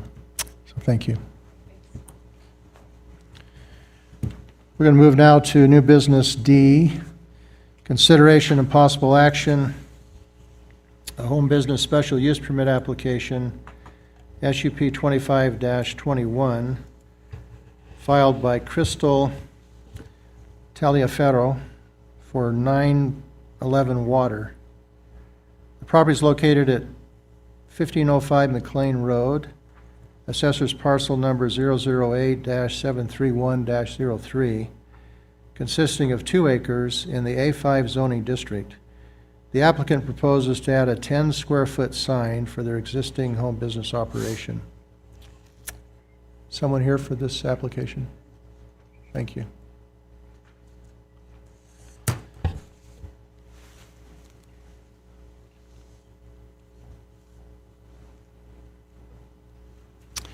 Again, if you'll just push the red button there, and please state your name and address for those who will be speaking. Crystal Taliaferro, 1505 McLean Road. Nicholas Taliaferro, 1505 McLean Road. Thank you. Mr. Patterson? Thank you. Dean Patterson for the record. This application is for an existing home business. It did not require special use permit at the time. Can you touch your green light? Just the green light, yeah, thank you. Now the applicant is requesting to add a home business sign which requires the special use permit. So it's a fairly simple request. The sign, the 10-square-foot sign will be on posts near the south end of the property. Notices were sent regarding the proposal, and one comment was received from NDOT informing that signs near the highway are subject to NDOT authorization. So you'll need to reach out and check with them. I don't imagine they would need anything. A recommended condition requires coordination with NDOT. Staff report reviews the SUP criteria and no issues were identified. So staff recommends approval with conditions. I'll be happy to answer questions if you'd like. Thank you, Mr. Patterson. Anything either of you would like to add to what he just said? No clarifications needed? No. Okay. Any comments, questions from commissioners?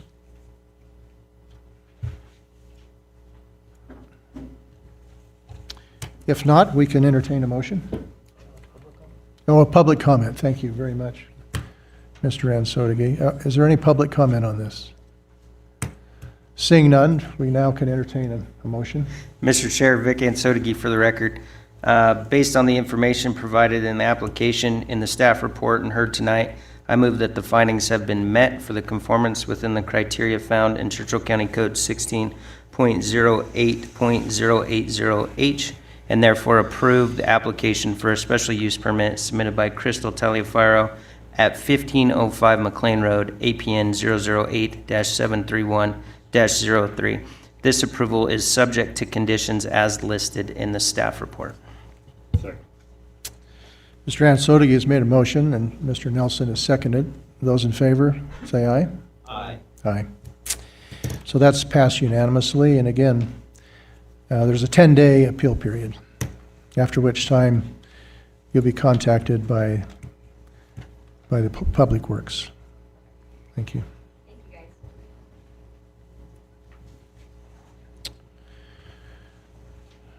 Item E, agenda item 9E, under new business, consideration and possible action in reference to a variance application, VAR 25-8, filed by L.A. Perks Petroleum Specialist for Skips Market.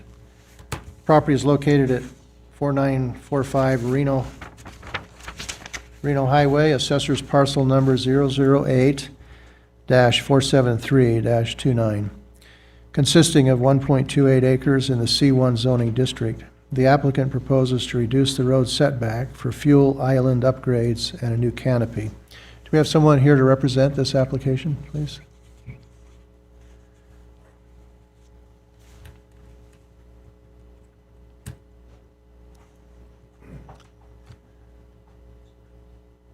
My name is Penn Tanner. I'm with LA Perks Petroleum, 765 East Gregg Street, Sparks, Nevada. Thank you.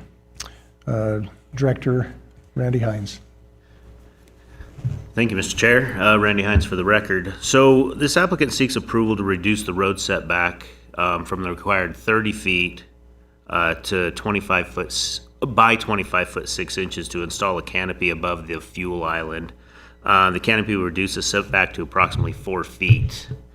The project will rebuild and upgrade the overall fueling system and rebuild the parking lot. This will include shifting the fuel island slightly away from the highway and away from underground tanks. But the site cannot accommodate the full setbacks with the canopy included. We have the reasoning for the standard for the setback is to provide separation of buildings from road traffic impacts such as crash hazards, traffic noise, safer front yard activities, and to provide a consistent road image to the community and traveling public.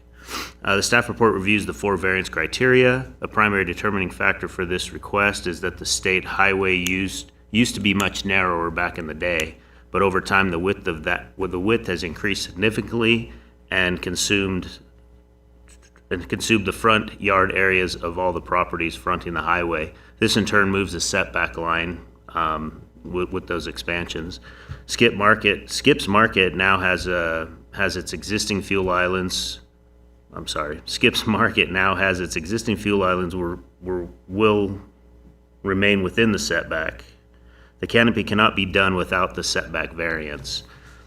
Another determining factor was that the canopy will not increase ground level obstruction concerns beyond what is existing now. It is well elevated above the ground to accommodate large trucks. It is similar to a business sign, which is allowed up to the right-of-way line.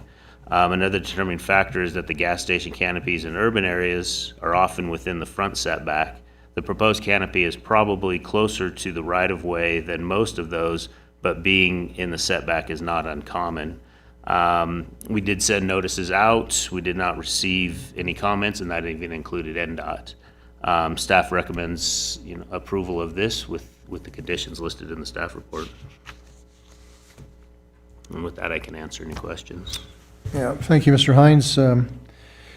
Any further comment from the applicant for clarification? Not at this time, no. Okay, thank you. Turn some time over to planning commissioners. Mr. Chair, Scott Nelson for the record. They flashed the blueprint up there real quick, but I didn't get a very good look at it. Does it have center columns that are on either side of the fuel pumps, and then it cantilevers out from there? That is correct. Yeah, it'll be a 24 by 48 canopy, and you'll have the fuel islands on the outside protected by bollards, and the columns will be on the inside of the dispensers. So very typical layout to where it is right now. We'll just be adding the canopy columns and then new piping, and we're rebuilding one other tank. If somebody did drive through there, they're gonna hit the fuel pumps regardless of whether the canopy's there anyway. Absolutely. It'll actually protect them more by having better lighting, down lighting on the dispensers. Thank you.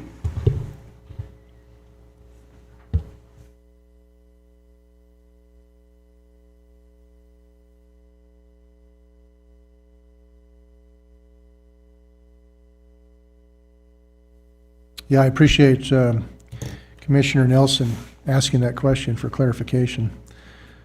So that's, any other comments or, okay. Any public comment? Seeing none, we'll entertain a motion. Mr. Chair, Scott Nelson for the record. Based on the information provided in the application and the staff report and heard tonight, I move to find that the criteria found in Churchill County Code 16.08.090 have been met and therefore approve the variance application for Greg Berry of Skips Market to reduce the road setback for a fuel canopy at 8945 Reno Highway, APN 008-473-29. This approval is subject to conditions as listed in the staff report. Second. Motion's been made by Commissioner Nelson, seconded by Commissioner Ansotegi. All in favor, say aye. Aye. Aye. There's no opposing vote, so that's unanimous. Thank you, sir. And again, there's a 10-day period for appeals. Thank you. Bye. Now we're down to item F, consideration possible action, a home business special use permit application, SUP 25-22, filed by Nathan Koyama. I hope I'm saying that correctly. The property is located at 600 Howard Place, assessor's parcel number 007-891-18, consisting of 9.72 acres in the A5 zoning district. The applicant proposes to establish a wild game processing facility. Anyone here representing this application? Please come forward.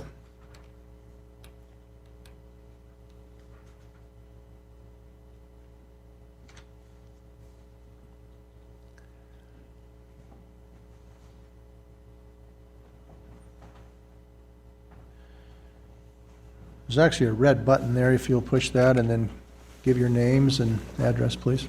I am Nathan Koyama, 600 Howard Place. I'm Ellen Covington, 600 Howard Place. Thank you. We're going to turn time to Director Randy Hines to make some comments first. Thank you, Mr. Chair. Randy Hines for the record. This applicant is requesting a special use permit for a wild game processing home business. The proposed business is requesting a special use permit because of customer visits to the site, a proposed business sign, and additional commercial vehicle. This request is unique and unusual proposal, which is well described in the application submittal. The submittal materials include operations will be between 8 a.m. and 8 p.m. Customer visits will be by appointment. Expected numbers will be limited by the maximum game animals the facility can process at a time, which is approximately 6 animals per week based on holding space at one time. Customers' visits are limited to pickup and drop off, including curbside services for disabled customers. Carcass waste from the processing will be kept in cold storage until it goes to the landfill. It will not be placed in the residential trash, and permitting with the city landfill is underway. A business sign is described in the materials, but not on the site plan. For a 4-foot by 2.5-foot sign, 10 square feet for K&K Ranch Butchering. The location is near the Stark Lane Howard Place intersections for the sign. The applicant has future plans to obtain a state custom exempt processing license for domestic animal processing and will include mobile slaughtering vehicles. The applicant has verbally indicated he will come back for another permit when he is ready to undertake that expansion of operations. Notices were sent regarding the proposal. NAS Fallon commented and does not oppose the proposal, and we did not receive any other comments. The staff report reviews the 5 SUP criteria. Some specific issues push the business to be near the limits of a home business, and conditions of approval are recommended to address the specific issues. Those 5 issues, the customer visits should be limited from 8 a.m. to 6 p.m. Operating hours are limited to 8 a.m. to 8 p.m. The sign should be placed in a location away from the intersection. Carcass waste needs to be carefully controlled and not allowed to be kept outdoors. A sink/drain separator is needed to protect the septic system. And staff also recommends that allowing modest expansion in the number of carcasses to 10 would still be acceptable. Staff recommends approval with the conditions listed in the staff report. And with that, I can answer any questions. Thank you, Director Hines. Any further comments from the applicants? From us? Yeah, is there anything you would like to say that Mr. Hines didn't cover? Yeah, in the initial application, I did recommend 8 a.m. to 8 p.m. I am perfectly fine with doing 6 p.m. I work a full-time job. I wake up very early in the morning, just after midnight, so I have a strict time to be in bed. But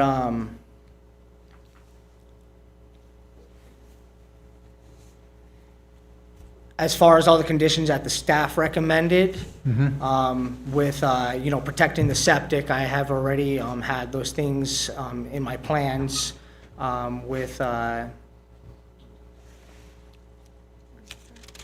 grease traps and those things to protect the infrastructure of my home. I don't want to make that bad in any way. So. Yeah. Good, yeah, there were 9 significant conditions, and you've read those conditions from the staff. One more time? I believe that there were around 9 different conditions that they came up with. You've read those, you've considered those? Yes. Okay. So we'll turn some time to comments from the commissioners, please. Commissioner Hyde, I'd like to do get some clarification in there. We did state that customer visits should be limited to 8 a.m. to 6 p.m., but operational hours could be 8 a.m. to 8 p.m. That was just for clarification. Thank you. Joe Frey, for the record, are you good if I ask a question, Mr. Hyde? When you're operating, will you be inside of that meat shop, or will there be stuff outside of the shop that would be going on? No, everything will be in the facility itself. There'll be no activity really outside of the facility except for customer visits. I expect them to take about 20 to 30 minutes per visit. And as stated, due to the capacity of the cooler space, and then also the hang times of the carcasses and those things, I have a maximum that I could even do within a week span. So I have the customer traffic very detailed in the application. Okay, and the reason that I ask that is while I completely agree with the 8 to 6 for customer visits, I don't want to limit you to only working inside of your shop from 8 a.m. to 8 p.m. I feel like that could be a little bit of an onerous requirement. If you need to be working in the middle of the night and there's no lights that disturb anybody or no noise that disturbs anybody, I feel like there's nothing wrong with you working in your shop in the middle of the night. So anyway, that's my thought. Thank you.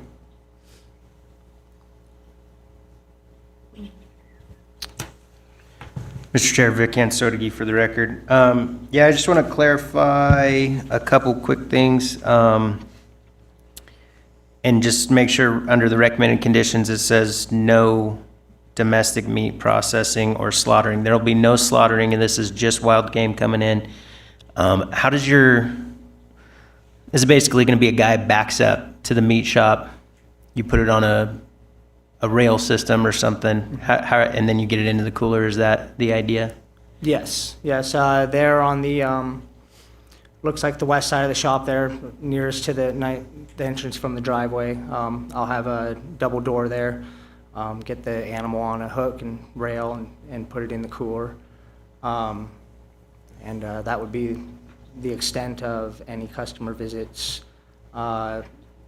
With the incoming of the carcass, of course, when they pick up, I would have things boxed up prior to them showing up. And they would show up, make payment, load up their boxes of meat, and be on their way. And with your storage space, I didn't see in here, was there an estimated amount of animals that you would be able to process per week?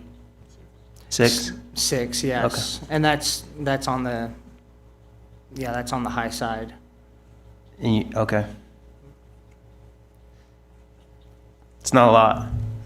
No, it's a small cooler, small facility. Okay. I've got a passion for the work.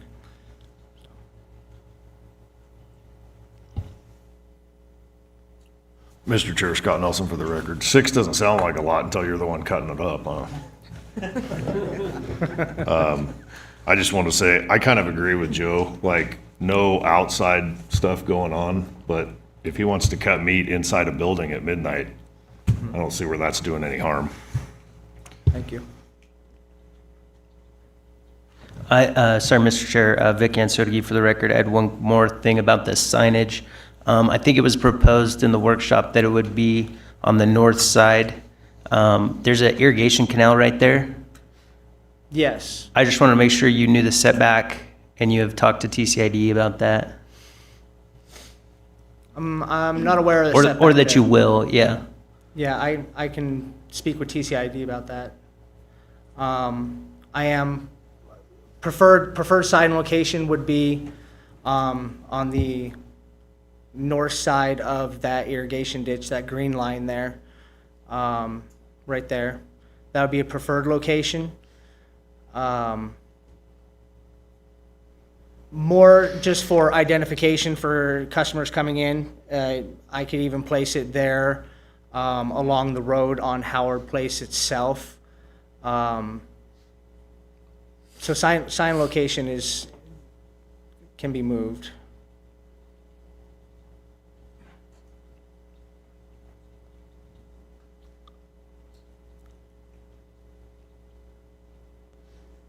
If there's no further comment from the commissioners, we'll open this up to public comment.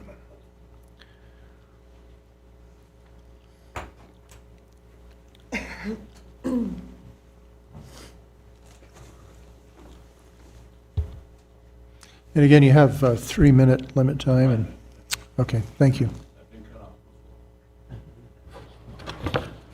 So, for the record, my name is Rick Martin. My address is 2767 Lone Tree, but I also have property at 2134 Start. And I'm not necessarily opposed to the wild processing facility for the folks here, but I did have a few concerns for the future, particularly when he's indicated in here that they'd like to get a custom exempt license to process domestic animals. So I have some questions for the commission in that aspect. If this continues into that aspect and they start doing the domestic animal with the wild animal processing, will that change the zoning? Because it's A5 right now. Because that seems to me that could turn into a commercial, more of a commercial business.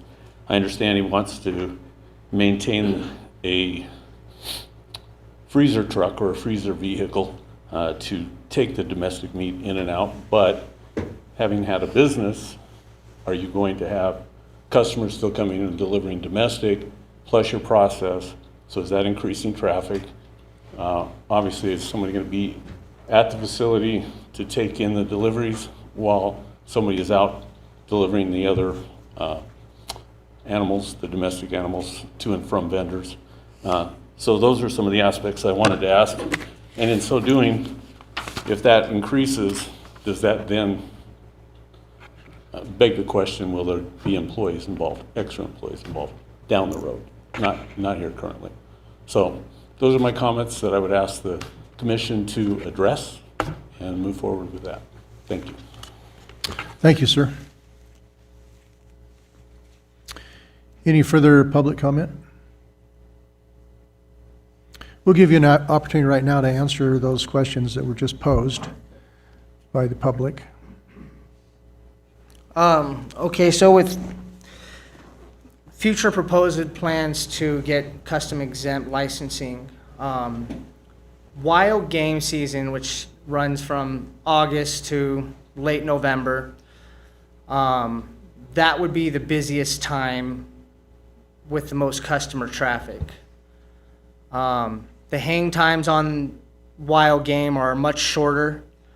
And then there's obviously more out there. It's much more saturated time than it would, it's a much more saturated time. With the custom exempt, cows have a hang time minimum of 10 days. Most customers prefer 14 to 21.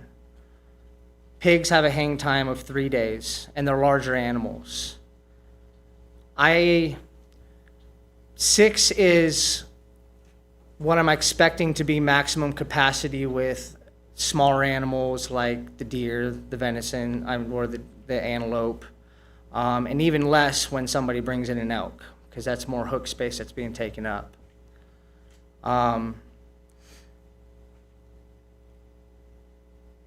Customer traffic would slow down drastically with a custom exempt processing being handled.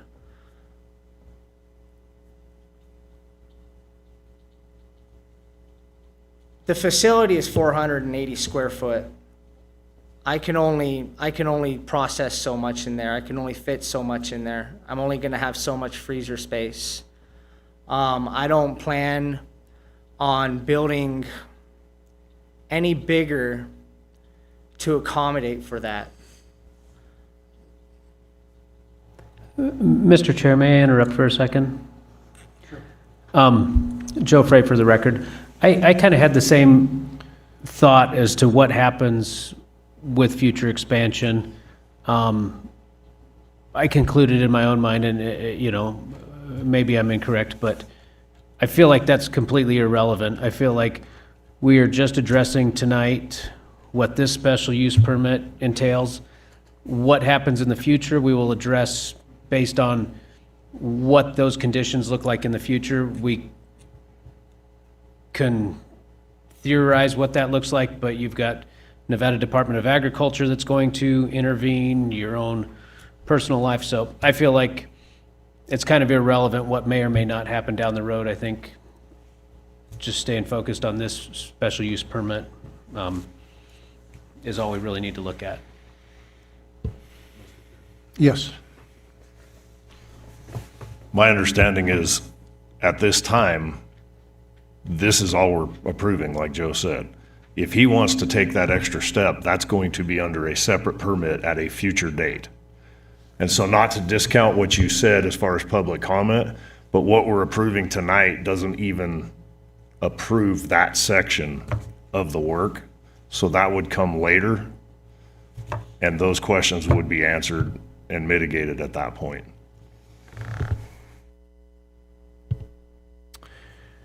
Thank you, Commissioners Frey and Nelson, for that. Any further comment?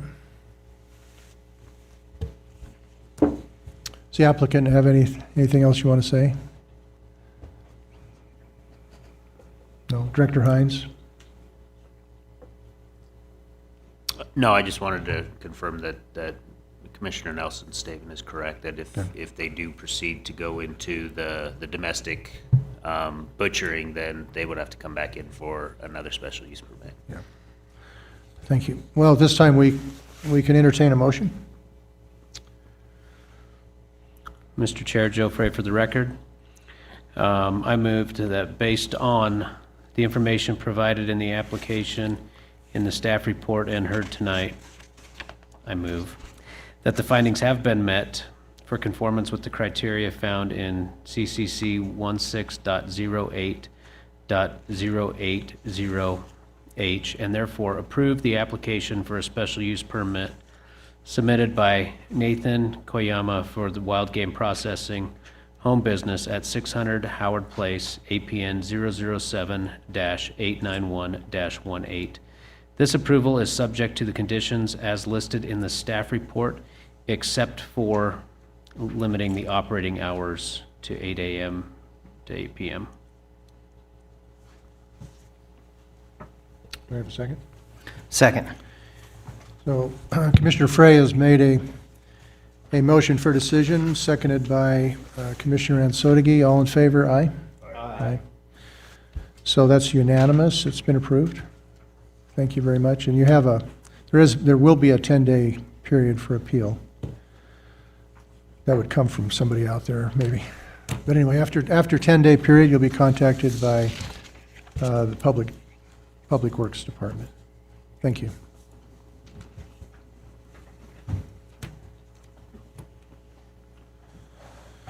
Or Planning Department. I don't know who it would be.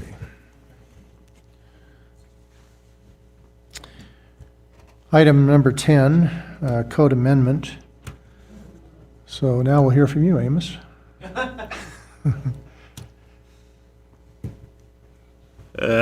Thank you, Mr. Chair. Randy Hines for the record. So again, I think most everybody's kind of been aware, been in the workshops the last couple. We've had 2 workshops. We've had 2 discussions on our industrial zone, proposed industrial zone changes. And to give a recap again, we're looking at having more clarity in our use table, definitions for each use, and to break out our industrial zone to have 3 industrial zones again: light industrial, medium industrial, and heavy industrial. What this gives us is the ability to put industrial zones, specific industrial zones where we want them. For example, light industrial zones near residences and heavy industrial zones out in the 40-mile desert, right? So with that, at our workshop, there was not many comments necessarily on the use table, but there was a few comments on the map. And again, we do have 173 parcels, if I recall. I took the comments that we had talked about in the workshop and incorporated them in this map, just so you guys can see it, and so you can see the changes that were discussed, and to see if there were any more comments. Really, there's in the Hazen area. Go back one, Diane. I'm sorry. We'll have some changes in the Hazen area. We'll have some changes over by the airport, and then you'll see down there by Lake Lahontan. We actually, one of the comments was because again those are by the lake. We wanted there was recommendations to make those I-1 down there. So that's what we have done is made those I-1 down there. You can go to the next slide, Diane. With some other discussions where we had changed. That was those 2 squares where the cursor's at. Those were greens, which is I-2. There was a couple concerns about having that I-2 right next to those residences right there on the adjacent corner. Again, so we made those I-1 again, I-2 farther away, and then I-3 in that parcel. I want to say that there's 16 parcels there. They're all owned by the same person. So it would be a strategic plan on their part to. If it's a square mile, it's a large parcel, and there could be multiple buildings there. They would have to strategically place the uses in that match those the uses that we have proposed up there. With that, there was no other change. I know you can see that the town of Hazen was right next to Omaha Track. We have that as I-1. That's a parcel north of that's where the Hazen Hill is at. We do have that kind of split where if somebody intended to knock down that hill, they could have heavier industrial towards the back of the parcel, but anything close to the residential parcels would be light industrial. So those were kind of what was discussed in the last workshop. There were no changes here. Again, those, you can go back one. Those are all light industrial around the residences, and then medium industrial I-2 west of Leeville Junction. Next slide. This one gets a little funny because you can't really tell, but the two parcels that Diane's pointing at there, those were discussed to make light industrial, right? Again, because you have the residences up there. That parcel south of it, the big parcel south, I think is A10, if I recall. I can't really recall what that is. So that could potentially be residential. Where the Fallon transfer station is, that's, I mean, you've already have a transfer station there. You have a junkyard there. You've got recycling there. So that's more suitable to the I-2. The municipal airport, we put I-1 because, again, it's an existing use and it's by residences. Rattlesnake Hill is, again, I-1.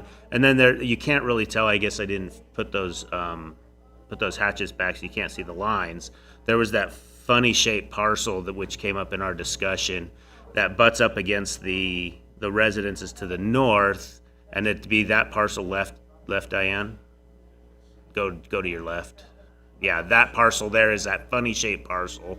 It was discussed in the workshop to make that an I-1 parcel as well. So that's what we did. That could potentially be like a split zone parcel where you do I-1 on the north side closer to the residence, but you could make that other stuff south of that as I-2. It's all vacant land. As you go out to the transfer station, that's all desert out there. So there's no residences within or next to that parcel as it sits today. And then I think the last parcel, that's Canamento. We really didn't change any of that. That stayed the same.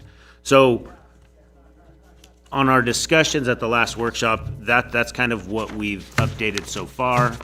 We have really dove into the descriptions. We're finding out that, you know, some of our description are not as clear or exactly what they should be. So Dean's really working hard on that. We had also talked about maybe incorporating the fabrication into the manufacturing and just deleting that fabrication line. It's more of a definition, right? Manufacturing, you're manufacturing raw materials to manufacture something. You're taking those raw materials and fabricating them into something. So that's why we have manufacturing and fabrication. So Dean was, you know, they're pretty similar uses. So we were just talking about maybe combining them into one, just to kind of take that line item out of our table. But we could even leave it in if you guys suggest we leave the fabrication one in there. So, and then other than that, I think we're really diving into the definitions and really dialing into that use table, so we can get everything prepared and get that presented to you guys for at the August meeting. So with that, I don't know if Joe, you had anything else to add? Okay. So, and again, this is your time to, if you guys had some, I know I've got some comments from Commissioner Frey, got some comments from County Commissioner Blakey. So if you guys have anything that you'd like to add, if you want to discuss, I've got Diane put the presentation up on here so we can go through anything if you guys wanted to go through anything. Any additional information, questions, comments, we're here open, so. Can Diane, Yeah, I'm go sorry. ahead. Go I'm ahead. sorry, Mr. Chair. That's okay. Can Diane print that out so I can read it? I mean, I don't think we need to do it here tonight, but I've missed some of that, so can I get a copy of that so I can read that?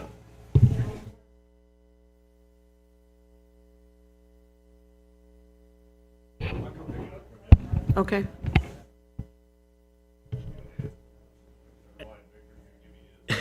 And again, just keep in mind, we're at the office almost every day. Sometimes we're out and doing stuff, but if you guys, more than welcome to come in. If you guys had some concerns, questions, comments, feel free to come in and we can chat about it, so. Mr. Chair, Joe Frey for the record.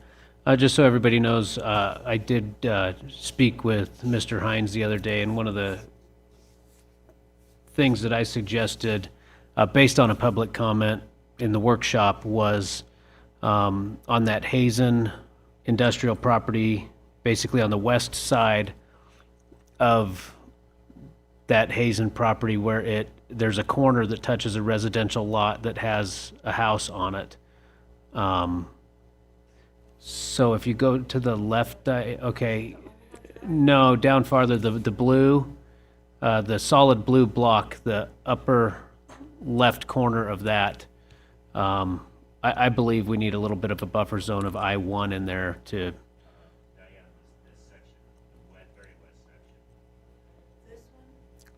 Nope, over to the solid blue block. There you go, in the upper left corner of that. Yeah, I believe that we need a buffer zone up there of I-1 to the residential area. And then down below on that same section,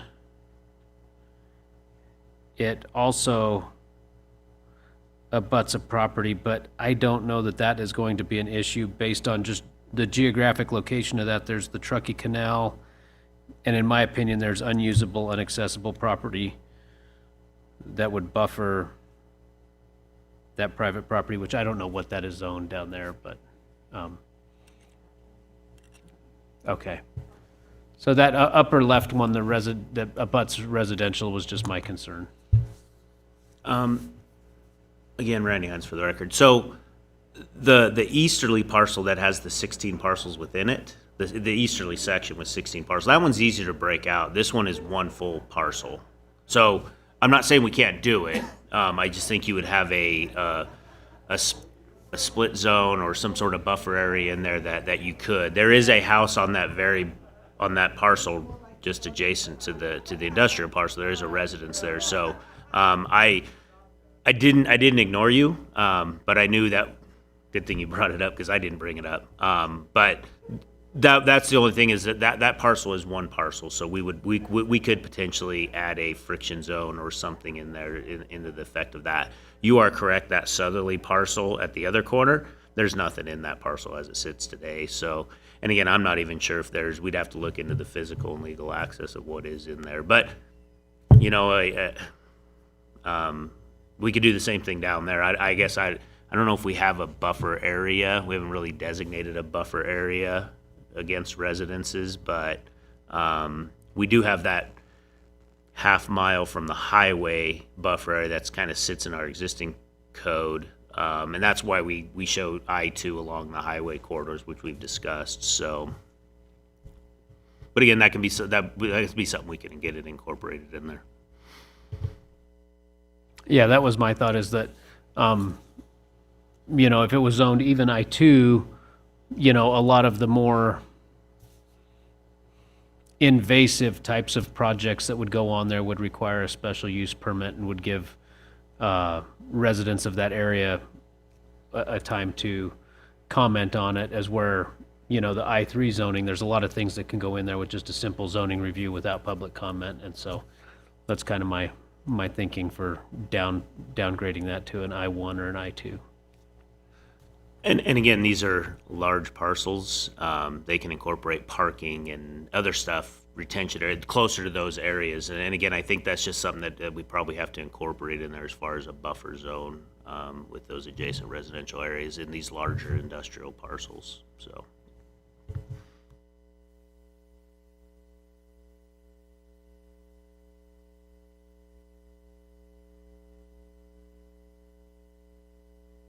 No.